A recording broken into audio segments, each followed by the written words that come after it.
Antes, hacer los impuestos significaba usar al mismo preparador que tu familia. Pero, ¿realmente era lo más conveniente? Ahora hacer impuestos es tener un experto bilingüe de TurboTax ideal para ti, que solo presentará tu declaración cuando sea 100% precisa, garantizado. Ahora los impuestos se hacen así. Intuit TurboTax. Consigue un experto ahora en turbotax.com/español. Expertos bilingües solo disponibles con TurboTax Live. Consulta los detalles de la garantía en turbotax.com/garantías. Bienvenida a Nido Talks, un espacio en donde te vas a enterar de todo lo que tenga que ver con la maternidad y la crianza de tus hijos, desde la concepción hasta la infancia.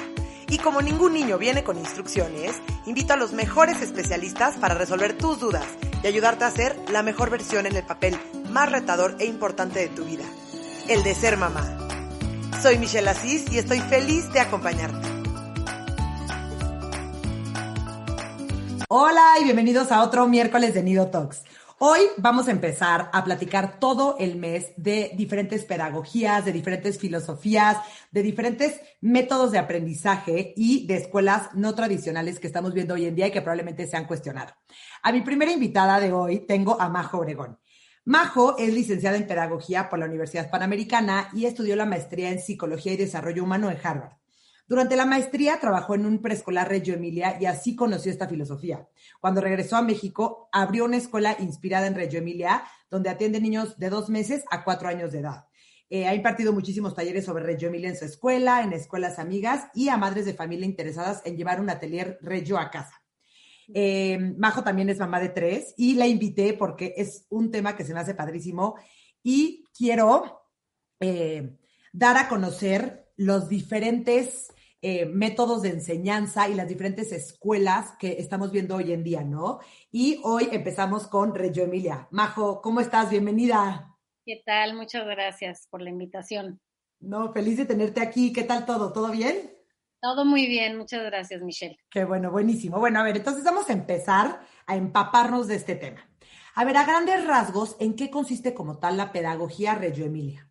Sí, bueno, primero, pues quiero hacer una distinción muy importante sobre cómo nos referimos a Reggio Emilia. Reggio Emilia es una filosofía. Yo no le llamo pedagogía ni metodología, porque mucha gente le dice metodología Reggio Emilia, y cuando hay alguien que te dice que la metodología Reggio Emilia o se refiere a Reggio Emilia como tal, está denotando poco conocimiento del tema o poco estudio. Uh-huh. Es importante ver que dentro de las corrientes no tradicionales, que bueno, para mí las más importantes serían Reggio Emilia, Waldorf, Montessori, High Scope y una que recientemente encontré que es Pikler. Uh-huh. Que unas son metodologías y unas son filosofías. Okay. La filosofía es algo en lo que tú te inspiras, no tiene pasos a seguir y eso es lo que la hace complicada. La metodología, en cambio, es una metodología, vaya la redundancia, en donde hay unos procedimientos y unos pasos a seguir con lineamientos. Eso ¿Muy puntuales? ¿Mandé? ¿Como con lineamientos muy puntuales? Sí, entonces eso lo hace un poco más tradicional. Ese sería el caso de Montessori. O sea, dentro de lo no tradicional, Montessori, que es la metodología Montessori, y Montessori tiene pasos a seguir, la torre rosa se tiene que poner de cierta manera, el niño tiene que descubrir el material de cierta forma. Eso hace que sea algo un poquito más tradicional dentro de lo no tradicional. Okay. Waldorf tiene también, es metodología porque tiene pasos a seguir, pero como tiene un tinte espiritual, uh-huh, lo hace filosofía al mismo tiempo, entonces sería una combinación entre filosofía y metodología. Y Reggio Emilia no tiene unos pasos a seguir, no hay un escrito que tú como maestro te digan tienes que hacer A, B y C, y así es como lo llevas a cabo, porque pues ellos creen que estás trabajando con personas, cada persona es diferente la personalidad que tiene el niño con determinado maestro o en determinado ambiente, entonces no puede existir una serie de pasos específicos para trabajar, porque toda la circunstancia hace que cambie. Claro. Eso es lo que la convierte en una filosofía. Me fascina, me fascina. Bueno, a ver, me encanta. Sé que Reggio Emilia tiene una historia así medio interesante, ¿no? De cómo fue fundada. ¿Nos podrías platicar un poquito de esto? ¿Cómo surgió? ¿Quién es el fundador? ¿En Sí. dónde surge? Pues mira, después de la Segunda Guerra Mundial, las ciudades habían quedado destrozadas y en la ciudad de Reggio Emilia, un grupo de papás que necesitaban regresar a trabajar empiezan a armar ellos una escuela con los materiales que tenían a la mano. Uh-huh. Si eras carpintero, pues llevabas tus retazos de madera, o si eras, no sé, constructor y tenías ladrillos, los llevabas, y cada quien iba poniendo lo que tenía para armar una escuela en donde se trabajara no únicamente en la resiliencia, pero querían como retomar los valores que se habían perdido después de toda la agresión que se había vivido mundial. Y entonces un pedagogo que es italiano, como que escucha que este movimiento se está dando en este pueblo, y él dice, bueno, pues esto, pues nunca había escuchado que algo saliera de los papás. Uh-huh. Él se llama Loris Malaguzzi, y entonces va a este pueblo de Reggio Emilia y decide quedarse ahí para ayudarle a los papás a crear la primera escuela. Al principio, no recuerdo exactamente si la escuela fue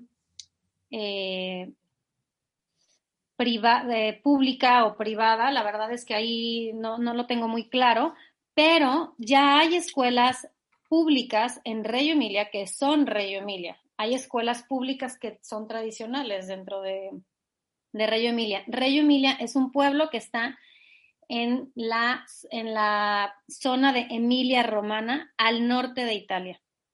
Súper. También el parmesano es de ahí, ¿no? Es un dato curioso. El parmesano de ahí, sí, no me lo vas a creer, pero lo fui a visitar. Claro, obvio. Cuando fui a Reggio Emilia, y la verdad es que también dije, no puede ser, y luego iba al súper, y si se fijan, todo el parmesano, o sea, la bola de parmesano dice parmigiano reggiano. Ajá, claro.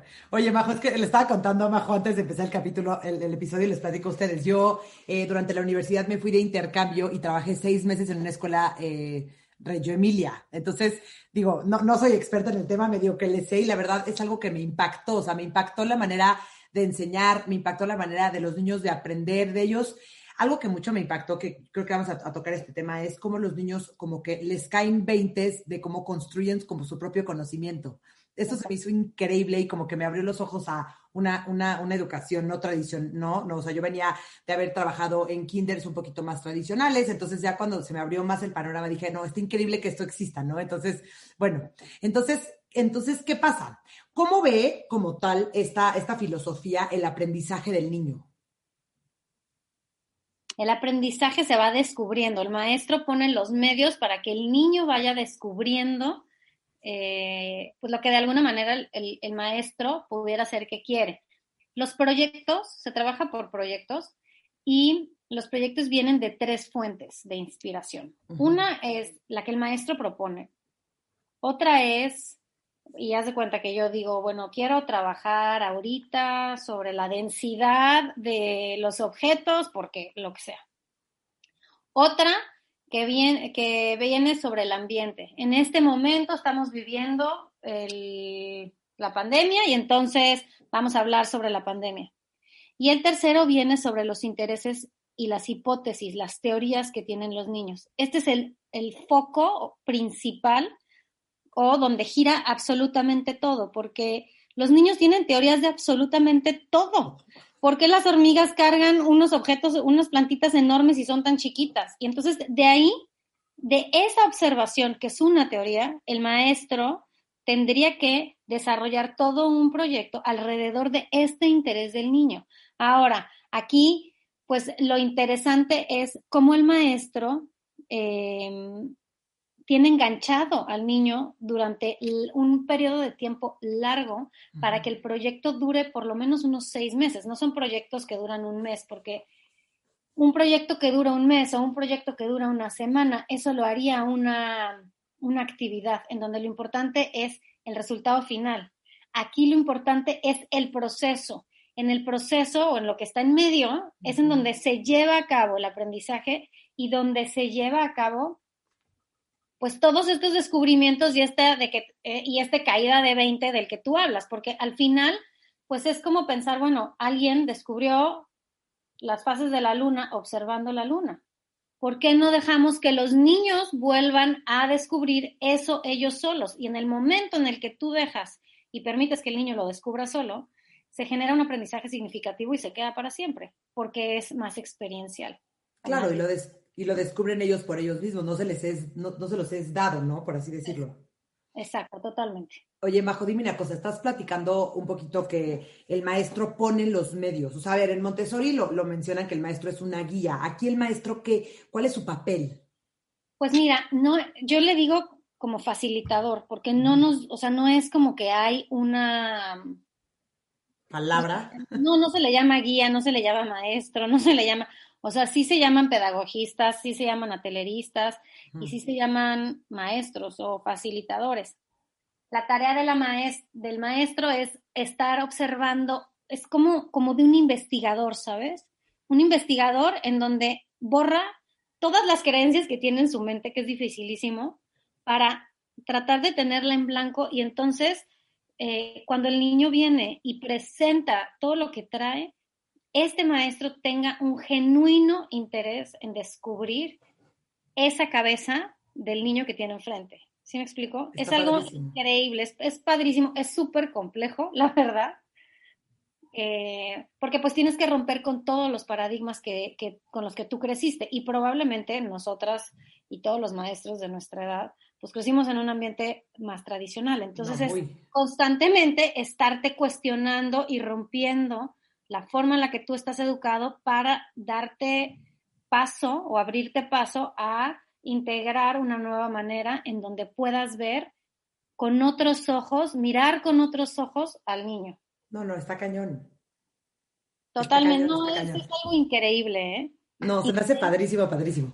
Oye, tengo entendido que en el pueblo de Reggio Emilia, donde surgió esto, involucraban muchísimo a la comunidad, a las familias, o sea, hacían, bueno, ahorita vamos a platicar toda la parte artística que es una de los pilares, yo creo que yo diría de Reggio Emilia, pero ¿cómo funciona, por ejemplo? Porque sé que muchas veces dices, bueno, un pueblito en Italia, pues igual y es más fácil como que llevar a cabo todas ¿no? Involucrar al pueblo y hacer una exposición artística en la plaza del pueblo, pero aquí en México y en ciudades un poco más grandes, ¿cómo involucran a las familias? ¿Cómo involucran como al medio de alrededor? mira, primero te quiero platicar algo que me tomó muchos años descubrir.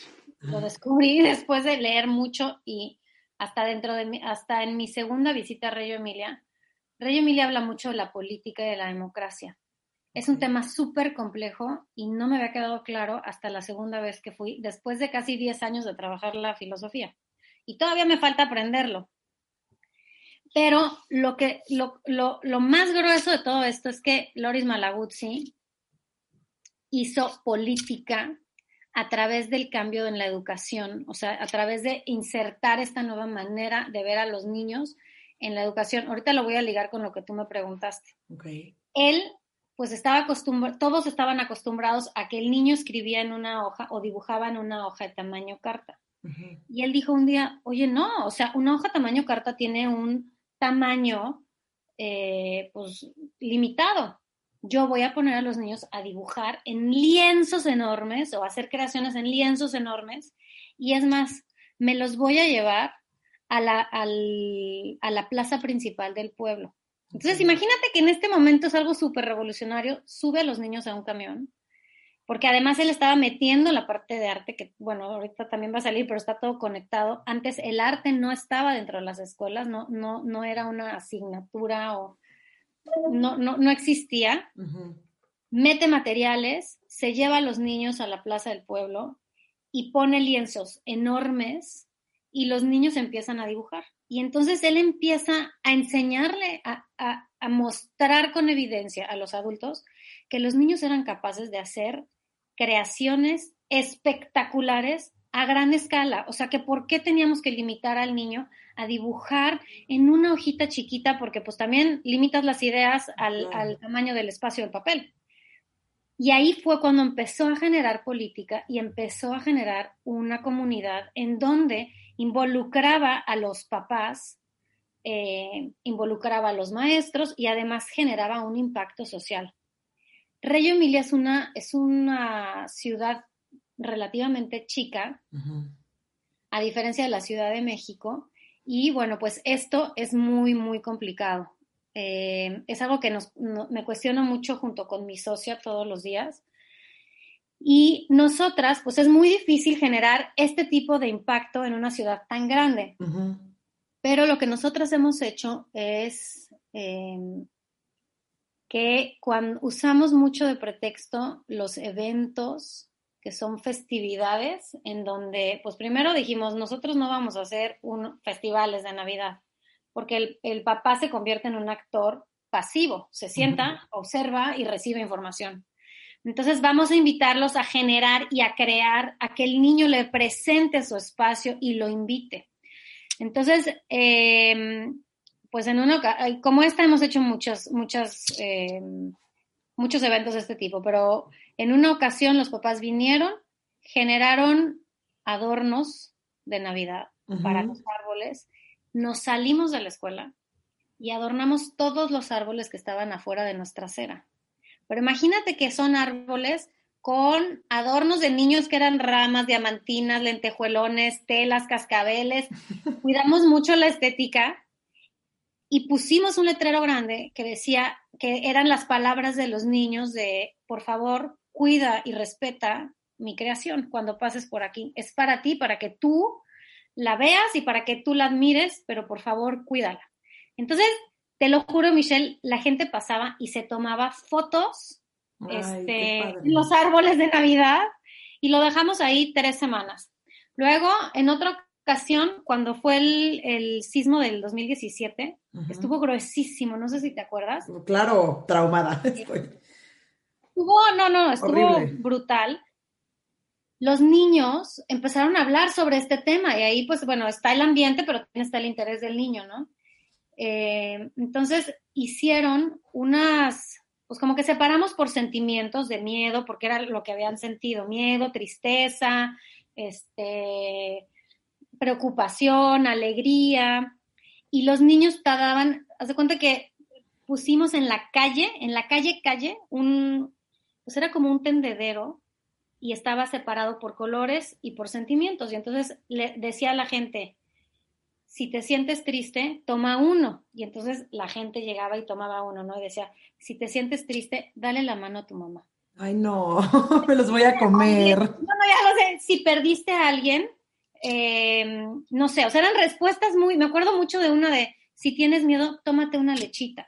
Ay, sí. Eran cosas que te lo juro, la gente llegaba, o sea, los vecinos de ahí llegaban y decían, ¿qué es esto? Y leían las respuestas de los niños tan sencillas y sin un problema en la cabeza que lloraban. Y entonces los mismos vecinos nos empujaron a llevarnos esta exposición a la Condesa. Fuimos a la Condesa y te lo juro que nada más de platicártelo, se me pone la piel chinita. Sí, porque ahí fue el peor, o sea, para los que no saben, ahí fue como los peores daños del sismo. La gente lloraba y lloraba, la gente abrazaba a las maestras, de ¿qué es esto? Y abajo decía, si tienes miedo, dale la mano a tu mamá o tómate una lechita, y decía, no sé, Luis, 2.5 años. O sea, hay autor y había un dibujo que era un separador de libros para esta persona, ¿no? Como, o sea, el chiste era hacer sentir mejor a toda la gente e impactar a la comunidad. Entonces, estos son el tipo de cosas que hacemos nosotros en México, que no tienen tanto, o sea, en impacto de masas, o sea, de tamaño, pues es chico, pero donde estamos, la verdad es que hemos generado una comunidad bien padre. Ay, se me hace padrísimo, padrísimo, padrísimo. Oye, a ver, a mí lo que más me llamó la atención llegando a trabajar a una escuela Reggio Emilia fue el tema de los salones. Quiero que nos platiques primero por qué son así. Bueno, en la escuela en la que yo trabajé, los salones estaban interconectados. No sé si eso es algo que hagan Reggio Emilia como tal. Y explícame, que también algo que me súper impactó. Yo acostumbrada a trabajar en kinders aquí en México, entrabas al kinder y estaba el abecedario, los números, los colores, el clima, el bienvenidos y los libros y la esquina. Y, o sea, como que demasiado estímulo en las cosas en las paredes. Y lo que más me impactó de esta escuela Reggio Emilia es que el primer día de clase en septiembre, las paredes completamente blancas. ¿Me puedes platicar qué es esto? ¿Qué es esto de los salones, las paredes blancas? O sea, ¿cómo? Mira, es parte de cuidar la estética. En una escuela tradicional, tú encuentras esto que me estás diciendo. Uh-huh. Pero no es nada más la estética. Cuando tú llegas y ves el abecedario ya impreso por editoriales fulanas Ajá. Lakeshore. o ya sabes, el típico de letras de el valor del mes, el respeto. No me quiero burlar del valor del mes, ni de las personas que hacen eso. Pero lo que tú estás viendo ahí es el trabajo del maestro. No estás viendo el trabajo del niño. Entonces, de alguna manera, de manera inconsciente, el mensaje que le están mandando al niño es, tú aquí vienes a aprender de mí y de lo que hago yo. En cambio, en un espacio Reggio Emilia, que no le llamamos ambientes, yo, María José, le llamo secciones, porque la sección te da un sentimiento más de amplitud. Un salón son 4 paredes y es un poquito más de... Es jugar con las palabras, la verdad. Uh-huh. Tú llegas y es como si fuera un lienzo en blanco que va a ir cobrando vida con la personalidad de ese grupo, de esas maestras, de esos padres de familia. ¿Sí me explico? Y entonces, un espacio Reggio Emilia se llena únicamente de trabajos en proceso de los niños o trabajos que ya hayan terminado o algún proyecto que estén haciendo, porque de alguna forma el mensaje que le mandas al niño es: aquí yo vengo a aprender de ti y contigo, y lo que tú haces y lo que tú dices es importante y es valioso y es respetado. Entonces, eso también ayuda mucho al desarrollo de la parte emocional de los niños. Efectivamente, se cuidan mucho los colores, las formas y cómo está puesto el material. Todo tiene una intencionalidad. Desde cómo está puesto un bote de pintura, hasta dónde tienes los pinceles. Te voy a poner un ejemplo. Puede ser que tú llegues y encuentres los colores y los plumones revueltos, pero por color. En los rojos, los naranjas, los amarillos, los verdes y los azules. Ahí el maestro lo que está queriendo trabajar es el tema del color, la cualidad de ese material, del color únicamente. Tal vez tengan niños chiquitos que estén aprendiendo del color. Pero puede ser que para niños más grandes decida agrupar todos los plumones gruesos, todos los plumones delgados, todas las crayolas, todas las acuarelas, porque el maestro, la intención sea trabajar la gráfica o el rastro que deja cada material, porque cada material tiene un lenguaje. No es lo mismo llegar y pintar con una acuarela que se resbala y corre un día que tú estás feliz y te sientes encantado, o otro día llegar con un plumón grueso y marcar fuerte en una hoja porque te sientes enojado. O sea, cada material tiene un lenguaje y la maestra sabe que el ambiente tiene su propio lenguaje, el ambiente enseña al niño, porque puede ser que tú tengas unos bloques hermosos en una esquina, pero que Michelle, mi alumna, no los vea ahí y no les haga caso, pero si yo los muevo y los pongo en otro lugar, ya los note ahí. ¿Sí me explico? Entonces, el ambiente también es un maestro, no únicamente está ahí. Me encanta. Y oye, y platícales que al final del año, ¿cómo acaban los salones? No, los salones al final vomitan trabajo hermoso, están llenos de estética, o sea, de verdad, uno entra y dice, es que no lo puedo creer. Y tú ahorita que platicabas esto de cuando fuiste a Miami, cuando yo llegué a trabajar a una escuela Reggio Emilia, yo regresaba a mi casa y apuntaba, porque decía, estoy en shock, o sea, esto nunca en mi vida lo había visto. Y apuntaba, hoy pasó esto, vi que las paredes, no sé, o sea, como que era demasiada información, y no puedes creer que exista algo así hasta que no ves algo así, la verdad. Es que sí es algo completamente diferente a lo que estamos acostumbrados. Oye, Majo, dime una cosa, ¿y por qué los salones están interconectados? ¿Cuál es la intencionalidad de eso? Que también convivas con otros niños o con otros espacios y tengas la movilidad. O sea, los niños no tienen que estar en el salón adentro, porque la maestra dijo. El niño sabe que tal vez en México no, bueno, hay una escuela que sí lo tiene, pero que nada más sé de esa escuela. Por lo general, los salones están el salón y luego tienen un jardín interno, como si fuera un invernadero, y luego tienen el jardín. y está conectado todo. Entonces puede ser que en la mañana tengas a unos niños trabajando en bloques o en arte y a otros los tengas en la parte del jardín interno y otros estén afuera, pero es por elección propia. Los niños eligen en dónde quieren trabajar y con qué proyecto quieren trabajar. En las mañanas hay una asamblea en donde el niño elige, de acuerdo a su interés, qué es lo que quiere trabajar. Y ya el trabajo de la maestra es ir viendo y jugando hacia dónde y cuánto tiempo pasa en un lugar y cuánto tiempo pasa en otro. Pero el chiste es que ellos tengan esta libertad de elegir dentro de las opciones. Qué increíble, qué increíble, qué increíble. Oye, dime una cosa. Quiero platicar ahora sí del arte, del atelier, porque esto es, ¿no? Según yo, uno de los pilares más importantes, ¿no? De esta filosofía. Así es. No, esta parte a mí me encanta. Yo, de hecho, puse un atelier en mi casa para mis hijos. Hice un salón de clases y le llamé atelier, pero pues no es que sea, no es salón de clases, es el atelier, ¿no? El atelier o la figura del atelierista es una persona que no necesariamente tiene que ser alguien que sepa sobre arte plástica o arte visual. Puede ser alguien de arte plástico, arte visual, arte textil, puede ser un fotógrafo, puede ser una herbolaria. Entonces, cuando tú entras a la escuela, tú ves la personalidad y la profesionalidad de esta atelierista porque está empapado todo el espacio. Entonces, si es la herbolaria que le encanta lo de las plantas y tal, ¿no? Encuentras esa escuela llena de plantas, pero si es un artista, no sé, visual, tal vez encuentras proyecciones por todos lados, cosas con luz, o si es un fotógrafo, encontrarás otra cosa. Esta persona lo que hace es juntar, coser de alguna forma el conocimiento de toda la escuela, juntar el conocimiento de toda la escuela en proyectos para, pues de alguna manera, darle continuidad y verlo como un todo. Es como en la escuela tradicional, tú tienes la clase de matemáticas, la clase de español, la clase de geografía, la clase de sociales. Pero cuando sales a la vida te das cuenta que necesitas español, sociales, naturales, matemáticas para ir al súper o para ir a comprar y que todo está junto. Lo que hace la atelierista es unir todos los saberes del conocimiento en uno solo para que el niño lo vea como un todo.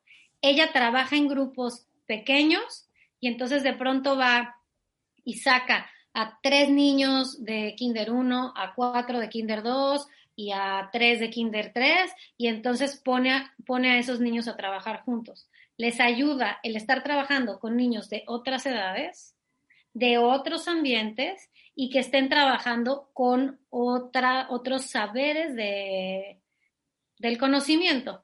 De alguna manera, así es el mundo. Claro, estás combinado con toda la gente, con todos los saberes, con todos los gustos, 100%. Con todos los tipos, ¿no? Oye, y una duda, o sea, no es como que, ¿no? La clase de arte, o sea, no es un horario determinado durante la semana o así. No sé si haya un horario determinado, puede ser que sí, pero no se ve como una clase de arte. O sea, la clase no es que te van a enseñar la técnica de repujado y la técnica de la acuarela, no. Es que van a usar la acuarela para expresar la densidad, para expresar el reflejo o la luz o el crecimiento. Se trabaja con cosas abstractas. Entonces, el arte es un medio, no es el fin. Si tú das una clase de repujado o la técnica de la acuarela, el fin per se es la técnica de la acuarela, no la cualidad de la acuarela para trabajar la libertad o el reflejo, la transparencia de lo que sea. O sea, un poco lo que hacen es utilizan el arte para aprender y para expresar los conocimientos que están aprendiendo en otros momentos. Exacto, y no le dicen al niño, así se utilizan las acuarelas, o el barro, porque el barro es algo que usan muchísimo, porque el barro tiene muchas cualidades expresivas, y no soy experta en barro, la verdad es que es una de mis áreas de oportunidad, pero el barro, haz de cuenta que de pronto lo usan mucho porque el barro se transforma, y puede crear formas, pero también se puede deshacer, puedes pintar sobre el barro, pero se borra, o sea, deja rastro. Pon tú que si tú lo pintas con agua, dejas un rastro, pero ese rastro luego Se seca. se seca y se va, se pierde. Entonces, trabaja esas cualidades, esa invisibilidad que nadie ve. Se habla mucho de esa invisibilidad, o sea, como de ver un poco más allá de lo que realmente el barro da. Por ejemplo, el crear una vasija. ¿Sí me explico? Uh-huh. Si no es un medio de expresión para, no lo sé, te voy a dar un ejemplo tal vez de algo emocional, pero yo hoy siento que no quiero que nadie me vea y tomo el barro y de pronto pues escribo cómo me siento, pero sé que se va a borrar. Lo escribo con agua, ¿sí me explico? Pero la maestra tiene que estar ahí. Y esto no te dije, pero se trabaja en pares. O sea, son dos ¿Maestras? por grupo. Ok. Está padrísima. Oye, dime una cosa. Sabemos que Montessori tiene sus propios materiales, que Waldorf también, no sé si tiene materiales como tal, pero utilizan como más cosas como de la naturaleza, lana, etcétera. Reggio Emilia como tal tiene materiales. No, Reggio Emilia no tiene materiales. Acuérdate que Reggio Emilia viene de la Segunda Guerra Mundial. Entonces, los materiales son lo que para toda la gente es basura, podría ser basura, para la gente en Reggio Emilia eso es una posibilidad expresiva. Se le llaman open-ended toys o loose parts. Entonces, se trabaja con corcholatas, con taparroscas, pero ahora imagínate que tienes 1000 taparroscas rosas, 1000 anaranjadas, 1000 amarillas, verdes, y las acomodas hermosamente por color. Y con esos haces conteo, haces clasificación, armas estructuras. Entonces la maestra es un ser extremadamente creativo, porque los niños tiene que ser a fuerza, y porque los niños son súper creativos. Lo que la maestra hace es presentar además situaciones imposibles para el niño. Entonces, en esta situación imposible, que esto también fue algo que a mí me marcó mucho cuando fui a Reggio Emilia, las italianas decían que cuando la maestra le pide al niño algo imposible, por ejemplo, ¿cómo podemos hacer que el agua crezca de las plantas? O sea, algo que... Y entonces ellas decían, el niño en su afán de querer agradar al adulto, va a buscar una solución ante eso. Y entonces eso va a generar que el niño solucione problemas de una manera creativa. Y tal vez se le ocurra algo que a ti como adulto no se te hubiera ocurrido, porque las preguntas imposibles, pues como son imposibles, el adulto dice, pues ¿por qué voy a hacer una pregunta que yo sé que no es real? Uh-huh. Pero los niños tienen esta imaginación en donde todo es posible. Entonces se trabaja muchísimo toda esta parte. Usamos mucho material de la naturaleza, palitos, ramas, hojas, frutas, verduras, cáscaras, papel, espejos, vidrios, PVC, ¿qué más? Pues todo, la verdad es que usamos todo. De hecho, yo ahora, con esto de la pandemia, nosotros en Villa hicimos burbujas desde el principio.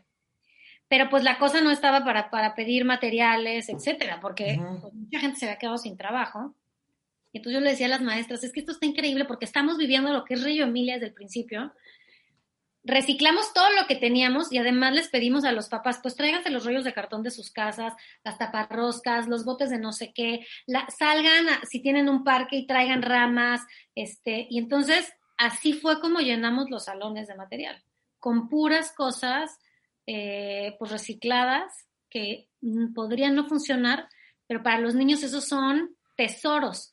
Y son tesoros porque, y esto creo que es importante compartirlo, porque cuando un niño va a un parque y encuentra un palito y viene y te lo trae y te lo da y te dice, mamá, mira lo que encontré, es suyo, es de él lo encontró y él sabe que si le pasa algo a eso, no le vas a decir nada porque es algo que él encontró, es algo que él se apropió de eso y a ti adulto no te costó. En cambio, ¿qué pasa si rompes el juguete que te regalaron tus papás o el material de la escuela? Él sabe que va a haber una consecuencia sobre eso y probablemente el adulto diga en su mente, híjole, me costó tanto, me costó mucho trabajo conseguirlo y y entonces eso tiene pues como indirectamente tiene un impacto sobre el niño. Yo creo que también por eso se trabaja con ese tipo de materiales. Qué padre. No, está padrísimo. La verdad se Ay, me no. hace... No, es una teoría increíble y qué padre que me estás platicando todo esto, Majo. Oye, a ver, ¿qué beneficios, porque pues obvio tú casada con esta teoría o esta filosofía que te fascina, qué beneficios le ves a esta filosofía sobre las demás? No por estar hablando mal de las demás, por supuesto que cada una tiene sus cosas muy positivas, pero... No, o sea, lo quiero decir en voz alta. Yo soy fan de Reggio Emilia, lo amo, estoy casadísima, me estoy enamorando de Pickler. Metí a mis hijos a una escuela Montessori y si tuviera la oportunidad, los mandaría a una Waldorf también. Sí, es que todas tienen sus beneficios padrísimos. Pero, mira, te puedo hablar muy bien de Montessori porque tengo la comparación, la vivencia. Mis hijos estuvieron 4 años en un Montessori. Y creo que lo no tradicional, que en este caso sería, voy a hablar de Reggio Emilia. Me encanta hacer esta metáfora a los papás. Tener a tus hijos en una corriente no tradicional es como enseñarlos a manejar estándar.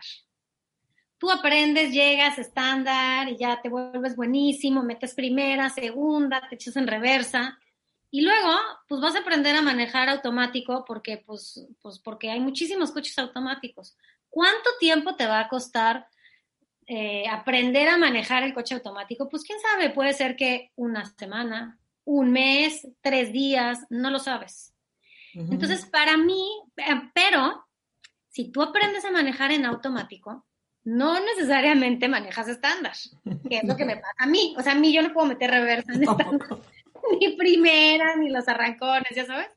Entonces, la educación no tradicional es justamente eso, es aprender a manejar estándar, sabiendo que te puedes insertar en una corriente o en un mundo tradicional, porque la realidad es que el mundo es tradicional.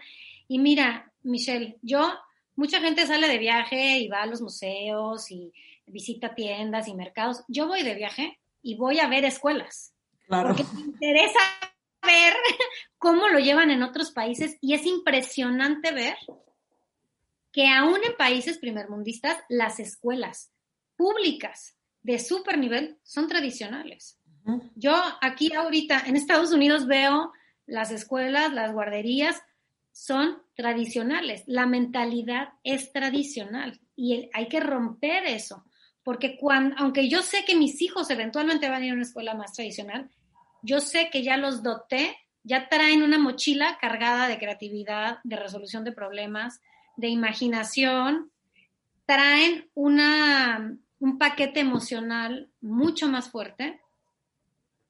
Y ya, ahí los aviento al ruedo a que se inserten en la escuela tradicional, pero para mí eso es lo que daría una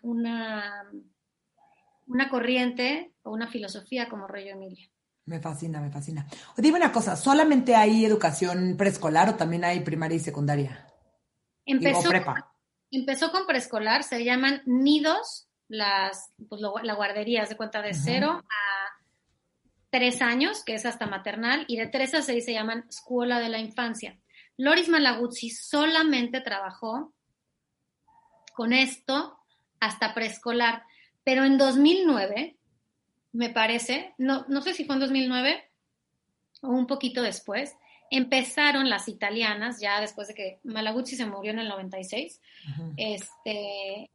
a hacer como un experimento con una primaria. Y la segunda vez que fui a Reggio Emilia, ya abrieron por primera vez la escuela primaria para que la fueras a ver cómo estaban trabajando en una primaria. Pero no han querido abrirlo muchísimo porque todavía ellos lo están averiguando. Ok. Oye, ¿y aquí en México tienen como validez ante la SEP?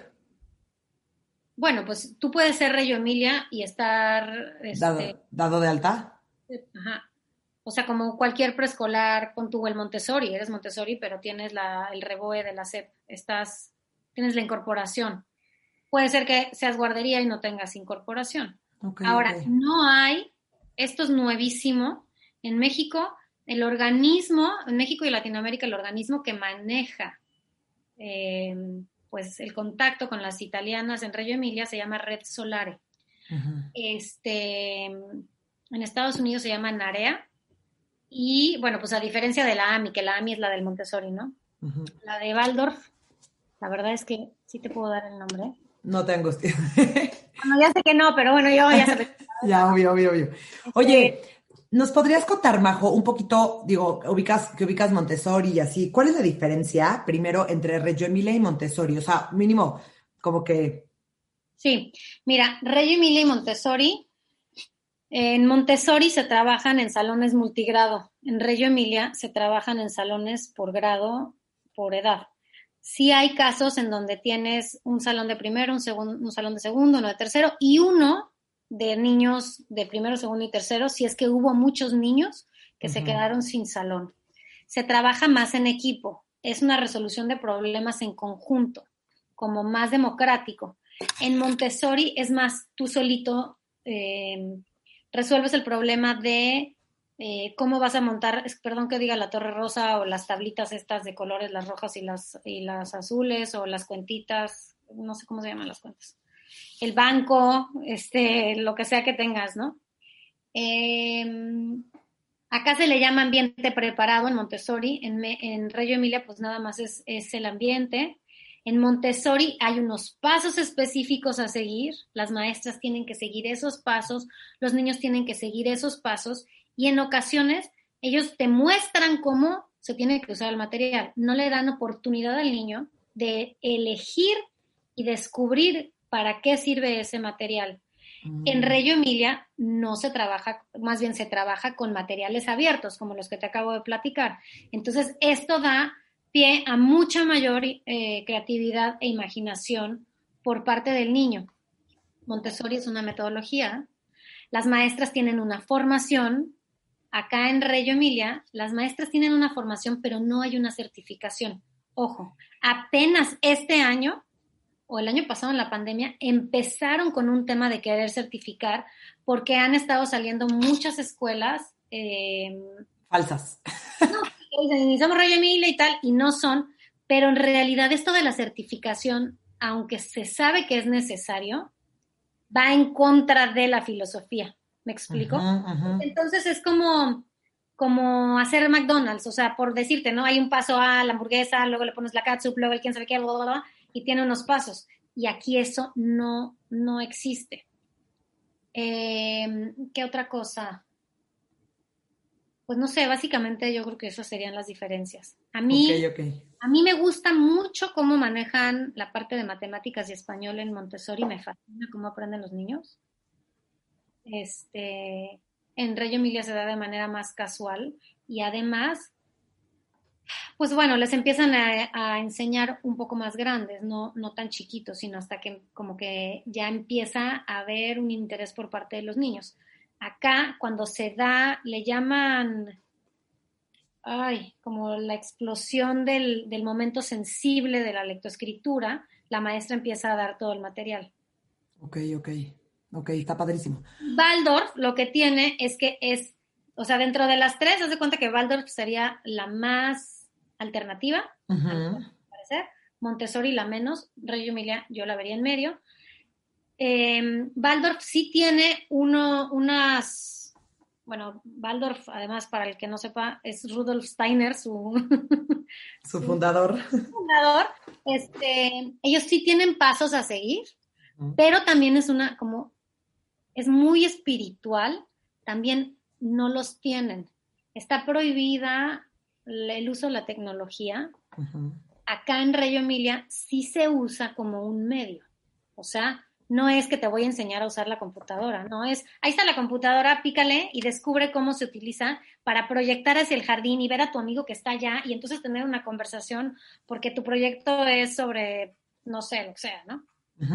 Esas yo creo que para mí serían las diferencias. Ok, buenísimo. Oye, bueno, ya para cerrar antes de pasar a la última parte, ¿qué elementos son indispensables para que una escuela sea Reggio Emilia? Ya sé que no hay una lista como tal, pero... No, y además me pones a pensar así muy, muy grueso, pero pues mira, yo creo que yo me iría, lo que yo siempre, en lo que siempre me fijo es en el ambiente. O sea, yo he ido a escuelas Reggio Emilia que dicen, somos Reggio Emilia, y entras y encuentras en las paredes pegado el adhesivo Abecedario. de la maestra, el valor del mes. O sea, eso sería como algo muy principal, diré muy importante, perdón. Si tienen contacto con la naturaleza o no. A mí mucha gente me dice, Majo, es que la verdad gasto un dineral en el jardín, porque los niños se deshacen el piso. Y todo el mundo me ha dicho, ya, pon pasto sintético, me muero. O sea, el niño tiene que ensuciarse con la tierra, encontrar el gusanito, comérselo si quiere. O sea, como que todas esas cosas son muy importantes. Entonces, el uso de la naturaleza, o que esté presente la naturaleza es importante, que haya elementos de arte es importante. Y la otra que yo diría, que es, para mí sería clave y que es muy difícil de ver, es ver cómo llevan las maestras y la dirección su vida. ¿Por qué? A mí ya me ha pasado que en escuelas Montessori dicen, o sea, una cosa es decir que eres Montessori y otra cosa es pensar como Montessori. Porque no es lo mismo, o sea, tú podrás decir que eres Reggio Emilia, pero si tu manera de dientes para afuera y tenerlo todo hermoso. Pero cuando tú te fijas en cuál es la interacción, cómo le hablan a los niños, si hay algún conflicto, cómo se soluciona. Y esas partes que son clave se manejan de manera tradicional, esa escuela quiere decir que las personas que las están detrás tienen una mente muy tradicional y en realidad te están queriendo vender algo divino, hermoso, pero que en el corazón no se lleva a cabo. Y ese ha sido ese es un pleito y que luego, bueno, pues digo, ya aquí abriéndote mi corazón, me he metido en problemas porque pues voy a la escuela, ¿verdad? Y digo, oye, es que a mi hija le dijeron hoy te prohíbo tal. En un Montessori no te dicen te prohíbo, en un Montessori te dicen te voy a mostrar cómo hacemos tal cosa. Entonces, esas son el tipo de cosas en las que yo me fijaría y que para mí serían indispensables en el momento de escoger una escuela. No importa si quieres que sea tradicional y entonces pues que te digan así no y te prohíbo que te vistas así o te prohíbo que te sientes así. Pero que sean congruentes. Pero que sean congruentes. Y que también sea algo que vaya de acuerdo a tu filosofía de vida, a tus valores familiares, porque es bien padre decir, yo quiero que sea Reggio Emilia o Montessori porque pues está súper mega cool, pero soy un gendarme en mi casa y tengo No los dejo ensuciarse y... Que está bien, pero pues entonces mejor voy a buscar una escuela más tradicional en donde se alineen a tus valores y cultura familiar.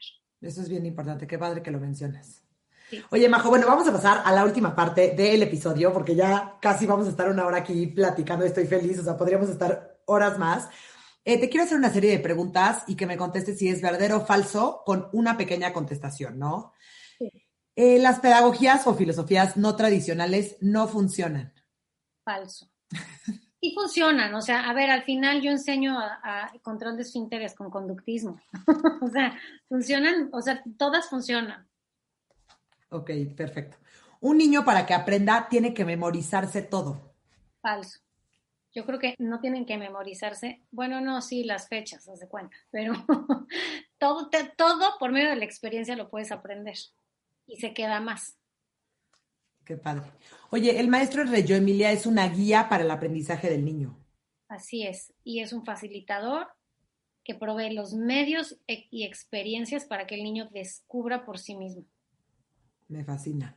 Oye, una de las principales aportaciones de la pedagogía, bueno, de la filosofía Reggio Emilia es el arte y la creatividad. Sí, verdadero, verdaderísimo. Esto es algo súper característico de Reggio Emilia. Padrísimo. Oye, en la filosofía Reggio Emilia, el niño es el constructor de su conocimiento. Así es, verdadero. El Buenísimo. niño es constructor de su conocimiento, yo diría que es un co-constructor de su conocimiento, del de los otros con los que está y también de pues, hacia arriba, de los maestros y de los papás. Está padrísimo. Oye, al principio del año escolar, las paredes de los salones están vacías. Así es, eso ya lo platicamos y bueno, pues esto es algo muy característico también. Fue de las cosas que más me impactó. Es que sí Me es impactó porque aparte siento que es una cuestión también de estímulos, ¿no? O sea, poco a poco se van llenando las paredes de arte y de cosas padrísimas. Y bueno, y ahí ya no lo platiqué, no lo tocamos, pero cuidan mucho el color. O sea, tú en la tradicional encuentras el rojo, amarillo, verde, azul, a todo lo que da y todo el material es de ese color y en las fiestas infantiles eso es lo que encuentras. Acá tú entras y tal vez encuentras un salón verde en tonalidades desde verde hasta azul, turquesas, acuamarinas y entonces entras y dices, ¿qué está pasando aquí? Es que Está padrísimo. Oye, la familia y la comunidad son muy importantes para Reggio Emilia. son súper, súper importantes. Es uno de los pilares básicos.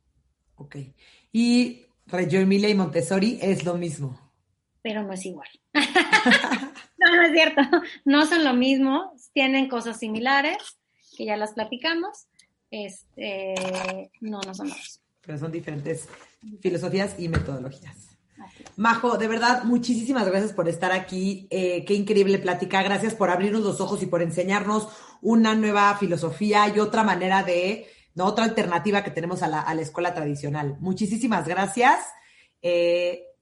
Gracias a ti, me encantó. Amo platicar de esto. No, bueno, se nota, de verdad que qué padre, qué pasión, qué padrísimo. Gracias a todos y nos vemos el próximo miércoles. Bye.